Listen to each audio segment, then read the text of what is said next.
Assalamualaikum warahmatullahi wabarakatuh. Saya Inci Fadli Haris dari kelas 12 IPA 1. Di sini saya akan menjelaskan materi sejarah tentang upaya bangsa Indonesia mengatasi ancaman disintegrasi bangsa. Yang pertama ada peristiwa PKI Madiun 19 September 1948. Tokohnya ada Musso dan Amir Syarifuddin. Ada beberapa sebab tentang terjadinya peristiwa ini. Pada awal pemerintahannya, Amir Syarifuddin berniat mendirikan negara komunis. Hal ini dibuktikan dengan adanya pendidikan politik bagi TNI. Yang kedua, ketidakpuasan terhadap hasil Renville, di mana pada saat itu kabinetnya adalah kabinet Tata. Yang ketiga ada Amir Syarifuddin kemudian mendirikan oposisi dan membentuk FDR atau Front Demokrasi Rakyat. Musso bergabung dengan FDR membuat beberapa kebijakan yang pada intinya mendukung ide-ide komunis diterapkan di Indonesia dengan diumumkannya Republik Soviet Indonesia. Tujuannya menentukan RI yang merupakan hasil proklamasi 17 Agustus 1945 yang berdasarkan Pancasila dan diganti dengan komunis.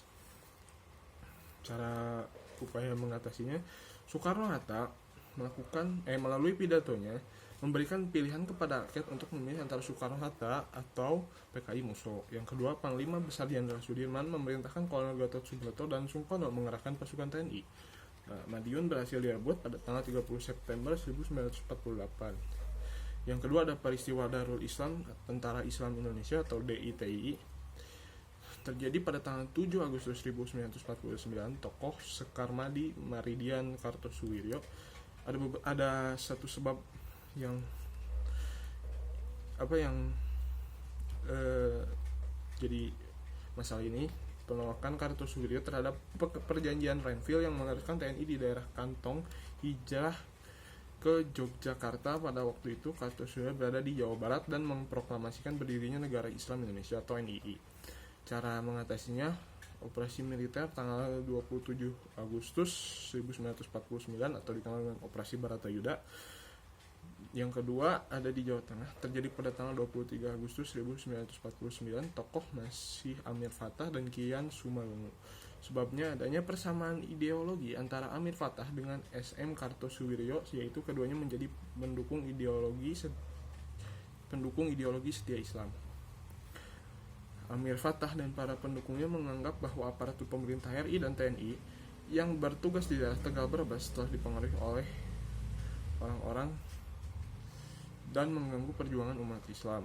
Adanya pengaruh tersebut, pemerintah RI dan TNI tidak menghargai perjuangan Amir Fattah dan para pendukungnya selama itu di daerah Tegal Brebes. Bahkan kekuasaan yang telah dibinanya sebelum agresi militer luar harus diserahkan kepada TNI di bawah Wongso Atmojo. 4. Adanya perintah penangkapan dirinya oleh Mayor Wongso Atmojo. Cara mengatasinya, tahun 1957 ditumpaskan melalui operasi Gerakan Banteng Nasional dari divisi Diponegoro.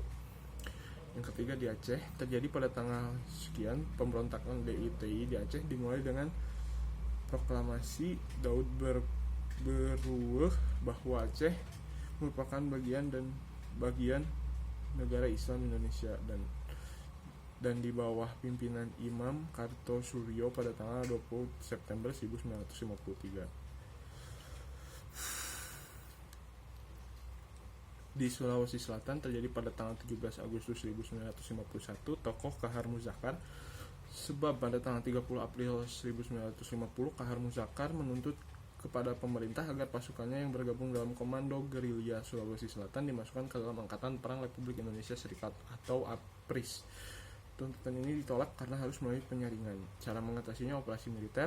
Yang kedua, pada bulan Februari 1965 Kahar Muzakar berhasil ditangkap dan ditembak mati sehingga pemberontakan DITI di Sulawesi dapat dipadamkan. 5. Di Kalimantan Selatan terjadi pada bulan Oktober 1950. Tokoh Ibnu Hajar, sebab ketidakpuasan terhadap kebijakan mengenai TNI.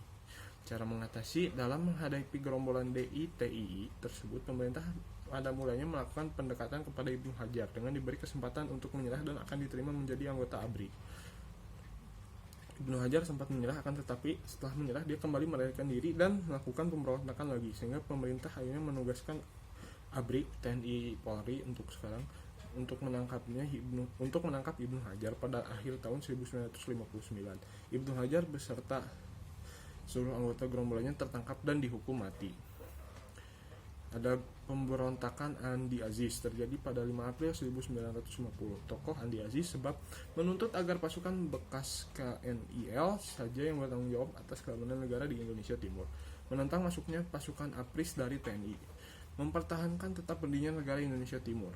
Cara mengatasinya, pada tanggal 8 April 1950 dikeluarkan ultimatum bahwa waktu 4x24 jam Andi Aziz harus melaporkan diri ke Jakarta untuk mempertanggungjawabkan perbuatannya. Pasukannya harus dikonservasi, senjata-senjata dikembalikan, dan semua tawanan harus dilepaskan. 2. Kedatangan pasukan pimpinan orang kemudian disusul oleh pasukan ekspedisi yang didampingi oleh Kolonel A.E.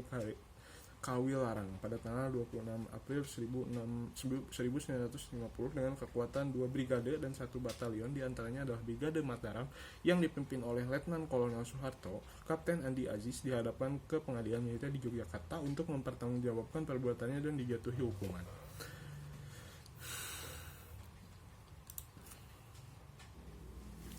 Yang terakhir ada Republik Maluku Selatan atau RMS, terjadi pada tanggal 1950.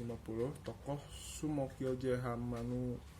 Manuhutu Frans Tutu Hatunewa sebabnya mendirikan negara sendiri. Cara mengatasinya menggunakan pasukan ekspedisi yang dipimpin oleh Kolonel A.E. Kawilarang.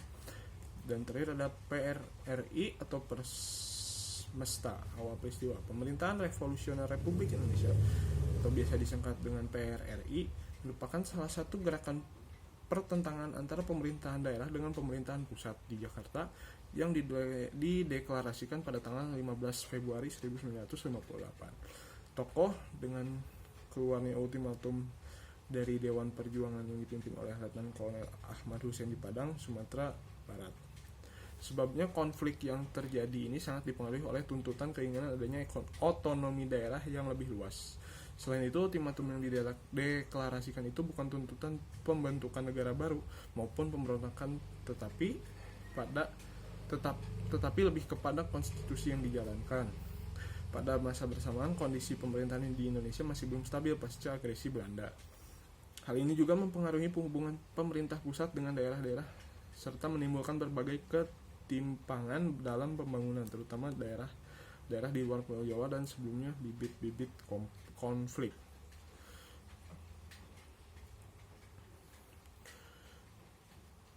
Dapat dilihat dengan dikeluarkannya Perda Nomor 50 tahun 1950 tentang pembentukan wilayah otonom dan Provinsi Sumatera Tengah waktu itu yang mencakup wilayah Provinsi Sumatera Barat, Riau, Kepulauan Riau, dan Jambi.